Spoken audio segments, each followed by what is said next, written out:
अच्छा सर, आपने एक पॉइंट जैसे बताया कि हियरिंग लॉस क्या है। अब हुँ, हुँ। हम अगर कुछ साइंस के बारे में हम पूछें एग्ज़ैक्टली कि कब मुझे पता चलेगा, because how to feel it exactly, क्या मैं फ़ील करूँगा? क्या मेरे आस-पास के लोग हैं, वो उसको ज़्यादा अच्छे से फ़ील करेंगे? और कब मुझे जाना चाहिए एक ऑडियोलॉजिस्ट, एक ईएनटी, एक हॉस्पिटल हियरिंग लॉस के लिए?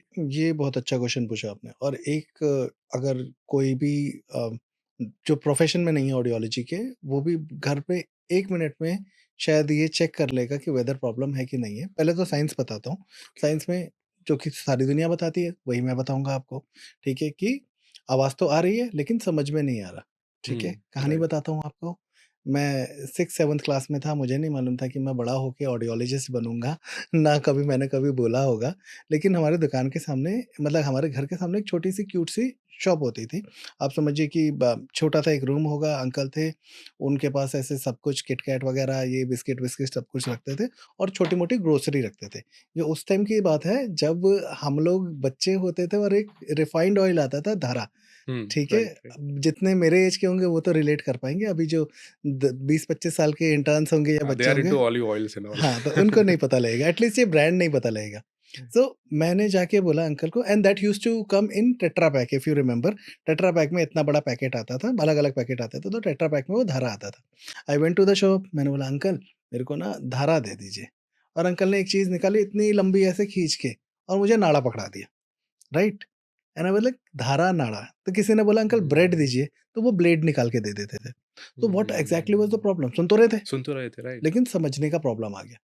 अब हुँ, एक इश्यू आ जाता है कि सुन तो रहे हैं, समझने का है। दूसरा परिवार वाले एक काम मतलब आज तक मेरे को एक ऐसा पेशेंट का परिवार नहीं मिला, जिसको मैंने ये पूछा हो और उसने बोला हो कि नहीं, ऐसा नहीं होता। सवाल क्या होता है कि आपको लगता है कि अपने मर्ज़ी की बातों को ये समझ जाते हैं, लेकिन आपकी बातें नहीं आती। कहते हैं, "हाँ सर, अपने मतलब की सारी बातें समझ जाते हैं।"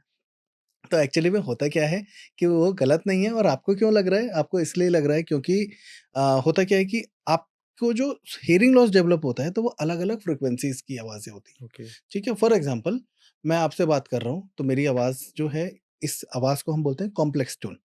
बट इनको अगर एक-एक सिंगल टोन को निकाल के देखोगे तो एक-एक टोन होती है, ठीक है? जिसको हम लोग प्योर टोन बोलते हैं। अब समझिए कि इतने सारे आवाज़ों को मैं और सिंपल करके बताऊँ? जैसे मैंने बताया था कि आप किसी भी ओल्ड एज पेशेंट जिनको सुनने की परेशानी हो रही है, हल्का-सा चेहरा छुपाइए और बोलिए, "मैं जो आवाज़ बोलूँगा बताइए आपको समझ में आ रही है या नहीं आ रही है?" या फिर मैं जो बोलूँगा आप रिपीट करो। ओके, हुँ, ठीक है? आपने रिपीट करना है। दूसरा फ़ोनीम बोलोगे आप स ठीक है? ये पतली आवाज़ है ये थोड़ी-सी। ये मतलब हाँ, लाउडनेस दोनों का सेम रहेगा, हुँ, ठीक है? स ठीक है? राइट, तो आप पूछोगे दोनों में से कौन-सी आवाज़ आपको ज़्यादा ऊँची लग रही है? ओके, तो अगर जो ये वाली आवाज़ है that is a low frequency sound. Right, ये लो फ्रीक्वेंसीज़ यूजुअली लोगों का बेहतर रहता है और हियरिंग लॉस जब शुरू होता है अमूमन जब आपका एजिंग की वजह से होता है व्हिच इज़ वेरी कॉमन, उस कंडीशन में क्या होता है, ये वाला जो फ़ोनीम है या इनको बोले या तो बोलेंगे मेरे को सुनाई ही नहीं दिया, या तो ये बोलेंगे कि मुझे कम सुनाई कम दिया। सुनाई दिया। अगर आप घर पे ये चेक कर रहे हो शांति वाले एनवायरनमेंट में और आपको पता लग रहा है और आपको बहुत ऊँचा नहीं बोलना है, आपको बिल्कुल मॉडरेट लेवल पे बोलना है। आपको अभी समझ में आ जाएगा कि अभी क्या है कि कुछ आवाज़ें इनको इनको सुनना कम हो गई है हाई फ्रीक्वेंसीज़ की। फ्रीक्वेंसी, क्यों हो रही हैं? क्योंकि आपके रिस्पॉन्सिबल सेल्स होते हैं इनर ईयर में, वो रिस्पॉन्ड नहीं कर रहे हैं। या तो वो डैमेज हो जाते हैं या तो वो डेड हो जाते हैं। ठीक है? जहाँ के ठीक है, लगभग आप समझिए मोटा-मोटा मैं आप बहुत सिंपल करके बोलूँगा कि 20,000 के बराबर की छोटे-छोटे सेल्स हैं। जो भी आवाज़ जा रही है, वो एक सेल उस आवाज़ को ले रहा है। अगर मैं बोल रहा हूँ तो एक सेल ट्रांसपोर्ट करके मेरे को समझा रहा है दूसरा है जो हुँ, दूसरी नर्व्स लेकर अलग-अलग जा रही है, फ्रीक्वेंसी के लिए अलग-अलग, अलग-अलग फ्रीक्वेंसीज़ के लिए अलग-अलग नर्व है, वो इस राइट, आवाज़ों को हुँ, ट्रांसपोर्ट कर रही है। तो मैं इतनी जल्दी-जल्दी जो बोल रहा हूँ, वो बहुत सारे नर्व जो है वो एकदम से एक काम साथ करके एक्टिवेट कर रहे हैं आप, राइट, एक्टिवेट करके सिग्नल को आगे भेज रही है। अब क्या होगा आधी खराब हो गई हैं, तो आधी आवाज़ आ रही है और आधी नहीं आ रही है। कब परेशानी होती है? Coming back to the sign and symptom जब शोर आस-पास का ज़्यादा होता है, तो आपको हुँ, आवाज़ आ रही है लेकिन समझ में नहीं आ रही है।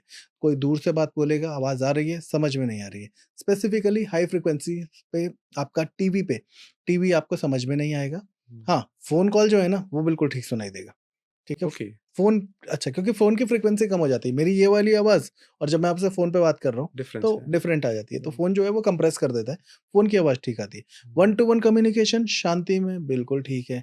शोर में आ जाते हो परेशानी आ जाती है। लिप रीडिंग भी करना शुरू कर देते हैं वो लोग जिनका हियरिंग लॉस थोड़ा-सा बढ़ जाता है। तो हुँ। अगर मास्क लगा के कोविड में इतने सारे पेशेंट थे, नहीं समझ में आया बिकॉज़ और मास्क पहन लिया हाँ, लोगों ने। एक कंपनी है नाम नहीं बताऊँगा, ठीक है? उसने बहुत ज़्यादा अच्छा काम किया था अपने सेल्स में कोविड के टाइम में, ओके, क्योंकि पीपल हैव रियलाइज़्ड कि मास्क में तो और नहीं समझ में आ रहा है। मेरा तो सही है। हियरिंग जहाँ थोड़ी-सी पे आवाज़ भी वो मफ़ल हो जाती है। लिप रीड कर रहे हो ना, अगर मैं आपसे हुँ, बोल रहा हूँ अच्छा एक मैं बताता हूँ, मैंने क्या बोला? How are you? Himanshu, okay. ठीक है? तो अब आपका इंटरप्रिटेशन कैसा जाएगा कि आप हुँ, क्या सोच रहे हो? आपका नाम क्या है? हुँ, जिसका हियरिंग लॉस चला गया, ठीक है? हियरिंग चला गया सॉरी, वो चेहरे पे डिपेंडेंट हो जाता है एंड राइट। लिटरली मेरे पास ऐसे पेशेंट हैं कि मैं उनसे ऐसे ही बात करता हूँ, कि हुँ, मैं लिप रीड करा रहा हूँ उनको और वो सब कुछ समझ पा रहे हैं क्योंकि इतने टाइम तक वो सुन इतने नहीं टाइम रहे, तक राइट, राइट, राइट? राइट। हो तो सकता है यहाँ पे 6 भी महीने, 1 साल तक वो यस, ऐसे ही काम चला रहे हैं। करेक्ट। तो वो दूसरा मोड ऑफ कम्युनिकेशन या फिर अंडरस्टैंडिंग वो समझ जाते हैं और उसको वो क्या बोलते हैं कि समझना शुरू कर देते हैं। तो ये है, ये सारे सिम्पटम आते हैं तो इस कंडीशन में हमें समझना चाहिए कि अभी एक बार दिखाने की ज़रूरत है, ठीक है? इसमें एक और क्लासिफिकेशन मैं देता हूँ, एक होता है परमानेंट हियरिंग लॉस, एक होता है टेम्परेरी हियरिंग लॉस, ओके। ठीक है? कानों के 3 हिस्से हैं, आपको क्या लगता है हमारे कान क्या है? कौन-सा ऑर्गन सुना रहा है? तो आप बोलोगे ये कान है, हाँ, जनरली यही ठीक है? इंटरप्रिटेशन होता इसका है, ये इसका कान है। रोल बहुत कम है, इसको काट के भी मैं निकाल दूँगा ना तब भी मेरे को हियरिंग लॉस नहीं होगा। अंडरस्टूड। राइट?